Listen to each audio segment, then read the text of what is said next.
बिस्मिल्लाहिर्रहमानिर्रहीम। अस्सलाम वालेकुम। दुआ और वजीफ़ा में खुश आमदीद। नाज़रीन, आज की मेरी वीडियो उन तमाम लोगों के लिए है जो कि चाहते हैं कि उनका हर काम गैब से हो जाए और उन्हें जितनी भी प्रॉब्लम्स हैं, जितनी भी तकलीफ़ उनकी ज़िंदगी में है, वो दूर हो जाएं।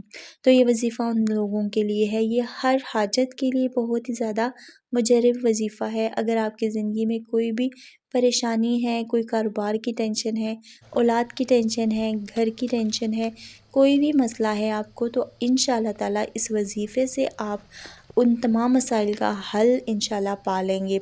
वो तमाम लोग जो घर की टेंशनों में मुब्तला हैं, घरेलू झगड़े, घर में बेबरकती, घर में रिज़्क़ की कमी, औलाद नाफरमान है या फिर औलाद नहीं है, आप चाहते हैं कि अल्लाह पाक आपको औलाद दे दे, रिज़्क़ की तंगी बहुत ज़्यादा है, घरेलू नाचाकियाँ बहुत ज़्यादा हैं, तो भी ये वजीफ़ा आप कर सकते हैं। इसके अलावा कारोबार कर रहे हैं, कारोबार में मसलसल नुकसान का सामना करना पड़ रहा है, तो भी ये वजीफ़ा आप कर सकते हैं। बहुत सारे लोग बहुत सारा जतन करते हैं कि उनके काम सीधे हो जाएं।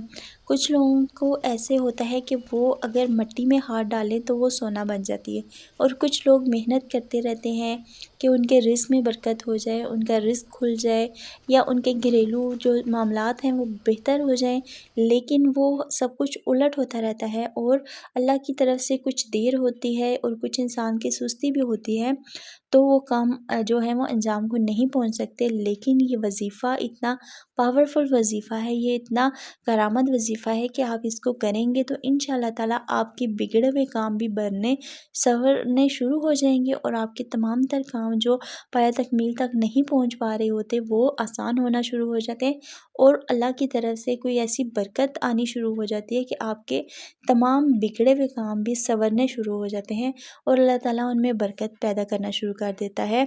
तो वजीफ़ा बहुत ही आसान है, बहुत ही मुख्तसर सा वजीफ़ा है जो कि आपने करना है, और आपने इसको इस तरह से करना है कि आपने किसी भी टाइम सुबह की, अगर आप फजर की नमाज़ के बाद पढ़ेंगे तो इसका ज़्यादा असर होता है, क्योंकि सुबह अल्लाह की रहमतें और नेमतें सुबह के टाइम आ रही होती हैं, आसमान से नाजिल होती हैं। तो आप अगर सुबह में कोई भी अमल कहते हैं, कोई भी वजीफ़ा करते हैं, उसकी बहुत ज़्यादा बरकत होती है।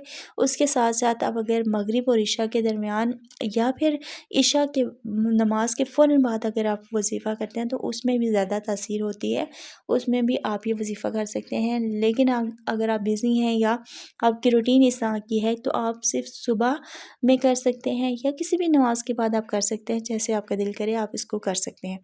उसके लिए आपने करना ये है कि आपने नमाज के बाद कोई भी नमाज आप पढ़ लें, उसके बाद आपने जाए नमाज पर बैठना है और 7 मरतबा आपने दरूद शरीफ पढ़ना है। कोई भी दरूद शरीफ पढ़ सकते हैं, बड़ा दरूद शरीफ पढ़ें, दुरूद इब्राहिमी पढ़ें या छोटा दरूद शरीफ पढ़ सकते हैं। उसके बाद आपने 21 मरतबा रब्बना आतेना फ़िद दुनिया हसनतुम व फ़िल आखिराति हसनतुम व क़िना अज़ाबुन नार, इसकी तिलावत करनी है। अव्वल आखिर 7-7 मरतबा आपने दुरूद शरीफ पढ़ना है और 21 दफ़ा इस आयत को आपने पढ़ना है, और अपने हाथ पर फूंक मार के अपने मुंह पे आपने हाथ को मल लेना है, और ये अमल आपने किसी भी नमाज के बाद करना है। अगर आप रेगुलर हर नमाज के बाद करना चाहते हैं तो भी बहुत बेस्ट है। आप देखेंगे कि इंशाअल्लाह ताला अल्लाह पाक आपके कामों में आसानी पैदा करना शुरू कर देगा और आपके काम खुद ब खुद होने शुरू हो जाएंगे। आप अगर मिट्टी में हाथ डालेंगे तो वो भी सोना बनना शुरू हो जाएगी इंशाअल्लाह ताला। अल्लाह ताला की गैबी मदद आपको मिलना शुरू हो जाएगी। तो अल्लाह ताला से दुआ है कि अल्लाह पाक तमाम सुनने वालों की मुश्किलात को दूर फरमाए और अल्लाह पाक हमें अपनी रहमत के साए में हमेशा रखे। आमीन या रब्बिल आलमीन। अगर आपको मेरी वीडियो पसंद आई है तो मेरी वीडियो को लाइक कर लीजिएगा और मेरे चैनल को सब्सक्राइब कर लीजिएगा।